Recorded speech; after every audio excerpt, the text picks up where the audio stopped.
विवादास्पद show India's गोट talent में आपत्तिजनक टिप्पणियों के चलते एफआईआर और जांच के रडार में आए यूट्यूबर रणबीर इलाहाबादिया और साथी आरोपी आशीष चंचलानी की पासपोर्ट रिलीज करने की अर्जी पर सुप्रीम कोर्ट ने फौरन कोई राहत देने से मना कर दिया है। जस्टिस सूर्यकांत और जस्टिस एन कोटेश्वर की पीठ ने कहा कि जांच पूरी होने के बाद ही इस अर्जी पर विचार होगा। सुनवाई के दौरान रणबीर के वकील अभिनव चंद्रचूड़ ने कहा कि हमारी आजीविका ही स्वदेश और विदेश में जाकर हस्तियों के इंटरव्यू करने से ही चलती है, लिहाजा पासपोर्ट रिलीज किया जाए। लेकिन सुप्रीम कोर्ट ने रणबीर इलाहाबादिया की विदेश जाने के लिए पासपोर्ट रिलीज करने की मांग को फिलहाल ठुकरा दिया है। कोर्ट ने कहा कि महाराष्ट्र सरकार की तरफ से कहा गया है कि जांच 2 हफ्ते में पूरी हो सकती है, इसलिए जांच पूरी होने के बाद पासपोर्ट रिलीज करने पर विचार किया जाएगा।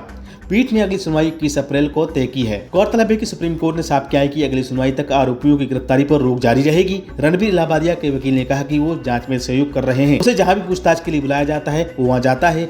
रणबीर इलाहाबादिया ने गिरफ्तारी से राहत, मुकदमा रद्द करने के साथ साथ असम, महाराष्ट्र में दर्ज एफआईआर को एक साथ जोड़े जाने की मांग की है। बियर बाइसेप्स गाय के नाम से मशहूर रणबीर इलाहाबादिया यूट्यूबर समय रैना के यूट्यूब शो इंडियाज गोट टैलेंट में अभिभावकों और यौन संबंधों पर विवादित टिप्पणी कर मुश्किलों में फंस गए थे। उनके साथ आशीष चंचलानी भी थे। महाराष्ट्र और असम के कई थानों में उनके खिलाफ प्राथमिकी दर्ज कराई गई थी। सुप्रीम कोर्ट ने 18 फरवरी को रणबीर इलाहाबादिया को गिरफ्तारी से अंतिम संरक्षण प्रदान करते हुए उनकी टिप्पणियों को अश्लील माना था और कहा था कि उनकी विकृत मानसिकता से समाज को शर्मिंदा होना पड़ा है। डॉक्टर ऑर्थो, अब दर्द भी घुटने टेकेगा।